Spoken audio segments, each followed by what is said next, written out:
கிறிஸ்துவின் பாடுகள். இயேசுவை சிலுவையில் அறையும்படிக்கு அப்பொழுது அவன் பரபாசை அவர்களுக்கு விடுதலையாக்கி, இயேசுவையோ வாரினால் அடிப்பித்து சிலுவையில் அறையும்படிக்கு ஒப்புக் கொடுத்தான். பிரதான ஆசாரியரும் மூப்பரும் ஜனங்களும் இயேசு கிறிஸ்துவின் இரத்தப்பழி தங்கள் மேலும் தங்கள் பிள்ளைகள் மேலும் இருப்பதாக என்று சொன்னவுடன் பிலாத்து இயேசுவுக்கு தண்டனை கொடுத்து விடுகிறான். இந்த தண்டனை காலதாமதமில்லாமல் உடனடியாக கொடுக்கப்படுகிறது. இயேசுவை சிலுவையில் அறையும்படி ஒப்புக் கொடுக்கும் தன்னுடைய தீர்ப்பில் பிலாத்து உடனடியாக கையெழுத்திடுகிறான். பிலாத்து பரபாசை உடனடியாக விடுவிக்கிறான்.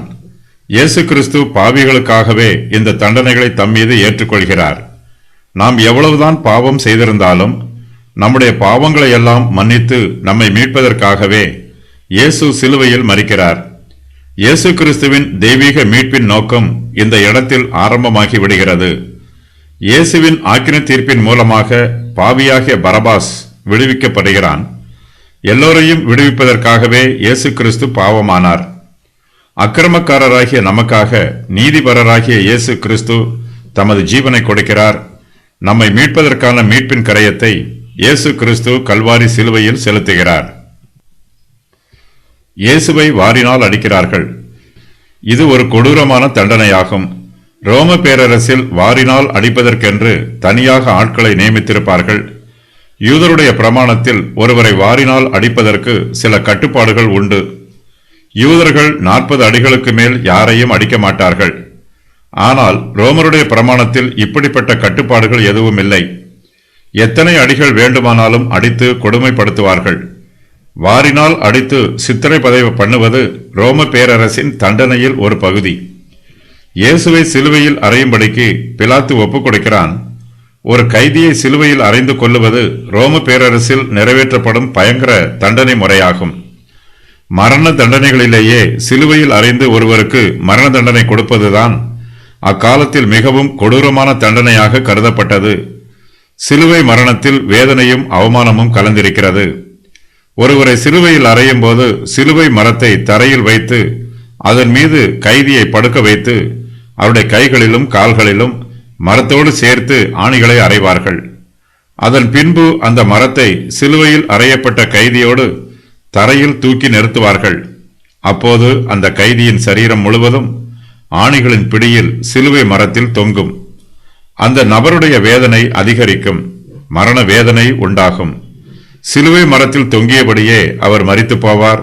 அந்த நபர் மரிக்கும் வரையிலும் அவர் சிலுவை மரத்தில் தொங்கி வேதனையை அனுபவிக்க வேண்டும். சிலுவை மரணம் மிகவும் வேதனையானது, அவமானமானது. அக்காலத்து ஜனங்கள் சிலுவை மரணத்தை சாபமான மரணமாக கருதினார்கள்.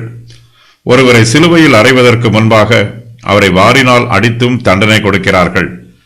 வாரினால் அடிக்கப்பட்டு சிலுவையில் அறையப்படுகிறவர்கள் இரட்டிப்பான வேதனையை அனுபவிக்கிறார்கள். இயேசு கிறிஸ்துவுக்கு இப்படிப்பட்ட தண்டனையே கொடுக்கப்படுகிறது. நமக்கு ஒரு வேதனையும் இருக்கக்கூடாது என்பதற்காக எல்லா வேதனையையும் இயேசு கிறிஸ்து தம்மீது ஏற்றுக்கொள்கிறார். வாரினால் அடிப்பது குற்றவாளிகளுக்கு கொடுக்கப்படும் கடுமையான தண்டனை. வார் என்பது சவுக்கை குறிக்கும். வாரின் கைப்பிடிகளில் 12க்கும் மேற்பட்ட தோல் வார்கள் இருக்கும். அதன் முனைகளில் எலும்பு துண்டுகளோ உலோக துண்டுகளோ இணைக்கப்பட்டிருக்கும். இதனால் வாரினால் அடிக்கும்போது வேதனை அதிகரிக்கும். குற்றவாளியை ஒரு மரத்தில் கட்டி வைத்து வாரினால் அடிப்பார்கள். அவனுடைய முதுகிலும் இடுப்பிலும் சில வேளைகளில் அவனுடைய முகத்திலும் அடிப்பார்கள். ஒவ்வொரு முறை வாரினால் அடிக்கும் போதும் குற்றவாளியின் சதை பீந்து போகும். தண்டனை மிகவும் கடுமையாக இருப்பதினால் சவுக்கடி தாங்க முடியாமல் பல குற்றவாளிகள் மயக்கமடைவார்கள். பலர் அப்படியே மடிந்தும் விடுவார்கள்.